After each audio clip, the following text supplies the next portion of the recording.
Parliament ఎన్నికల సీట్లలో మాదిగలకు ఒక్కటి కూడా కేటాయించని కాంగ్రెస్ పార్టీ రేవంత్ రెడ్డి వైఖరిని నిరసిస్తూ ఎంఆర్పీఎస్ ఆధ్వర్యంలో మాదిగల మహాధర్నా ఇందిరా పార్క్ వద్ద నిర్వహించారు. ఈ ధర్నా కార్యక్రమంలో ఎంఆర్పీఎస్ వ్యవస్థాపక అధ్యక్షుడు మందకృష్ణ మాదిగ, మాజీ మంత్రివర్యులు మోత్కుపల్లి నరసింహులు, పెద్దపల్లి పార్లమెంటు సభ్యులు వెంకటేష్, నేతకాని పాల్గొన్నారు. ఈ సందర్భంగా మందకృష్ణ మాదిగ మాట్లాడుతూ మాదిగలు, నేతకాని, బీసీలందరూ పార్లమెంటు ఎన్నికల్లో కాంగ్రెస్ పార్టీ జైపూర్ నియమావళికి విరుద్ధంగా రేవంత్ రెడ్డి మాలలతో కుమ్మక్కై ఒకే కుటుంబంలో ఒకటి కంటే ఎక్కువ సీట్లు కేటాయించాడని, తెలంగాణ రాష్ట్రంలో దళితుల్లో 80% గల మాదిగలకు మాత్రం ఒక్కటి కూడా కేటాయించలేదని ఆగ్రహం వ్యక్తం చేశాడు. సీట్లు కేటాయించకుండా అవమానించిన కాంగ్రెస్ పార్టీకి రేవంత్ రెడ్డికి బుద్ధి చెప్పాలని మోత్కుపల్లి కోరారు. మాదిగలు, నేతకాని, మిగిలిన ఉపకులాలు, బీసీలందరూ కాంగ్రెస్ పార్టీని చిత్తుగా ఓడించాలని చెప్పి నేను పిలుపునిస్తున్నా.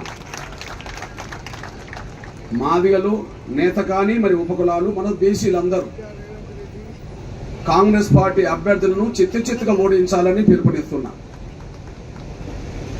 ముందుగా మాదిగల విషయానికి వచ్చేటప్పటికి 2 అంశాలు, 3 అంశాలు. నంబర్ 1, కాంగ్రెస్ పార్టీ కేంద్రంలో అధికారంలో 10 ఏళ్ళ నుండి చేయలేదు. నంబర్ 1, మాదిగల చిరకాల ఆకాంక్ష అయిన వర్గీకరణ అమలు చేయడంలో కాంగ్రెస్ అధికారం ఉన్నప్పుడు విఫలమైపోయింది. 2, 10 ఏళ్లుగా ప్రతిపక్ష పార్టీ కాంగ్రెస్, 10 ఏళ్ల దేశంలో ప్రతిపక్ష పార్టీ కాంగ్రెస్ షెడ్యూల్ కులాల వర్గీకరణ అంశాన్ని పార్లమెంట్లో ప్రస్తావించడంలో, పార్లమెంట్లో ఒక ప్రైవేట్ బిల్లు తీసుకురావడంలో, కేంద్ర ప్రభుత్వానికి వర్గీకరణ ఆవశ్యకత విషయంలో ఒక లేఖ రాయడంలో కాంగ్రెస్ అధిష్టానం విఫలమైంది. అధికారంలో ఉన్నప్పుడు వర్గీకరణ చేయండి కాంగ్రెస్, ప్రతిపక్షం నుండి మాదిగల పక్షాన మాట్లాడింది కాంగ్రెస్. కాబట్టి ఈ షెడ్యూల్ కులాల వర్గీకరణ విషయంలో కాంగ్రెస్ పార్టీ మాదిగలకు ద్రోహం చేసింది, మోసం చేసింది. కనుక ఆ కోణంలో మనం కాంగ్రెస్ను వ్యతిరేకిస్తున్నాం, దాన్ని ఓడించాల్సిన అవసరం ఉన్నది. 2, 3, ఇప్పుడు ఇక్కడ మాదిగలు మరి నేతకాని అన్నాను, మళ్ళీ నా బీసీల గురించి కూడా మాట్లాడాను.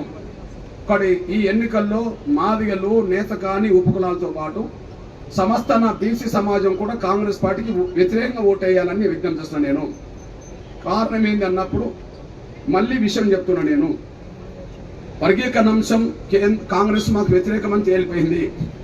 రాజకీయ ప్రాతినిధ్యం కాడికి వచ్చినప్పటికీ షెడ్యూల్ కులాలకు సంబంధించిన విషయంలో తెలంగాణ రాష్ట్రంలో దళితుల జనాభాలో 170% మాదిగ కమ్యూనిటీ. ఈ రీత్యా 3 లోక్సభ స్థానాలు ఎస్సీ రిజర్వేషన్కు ఎన్నికలు జరుగుతున్న సమయంలో, మరొకటి కంటోన్మెంట్ అసెంబ్లీకి కూడా ఉప ఎన్నికలు జరుగుతున్న సమయంలో రిజర్వేషన్ 4లో 70% ఉండబడే ఎస్సీల్లో మాదిగలకు 3 రావాలి. కానీ కాంగ్రెస్ పార్టీ 3 పార్లమెంట్ సీట్లలో మాదిగలకు అవకాశం ఇవ్వలేదు. 3 పార్లమెంట్ సీట్లలో మాదిగ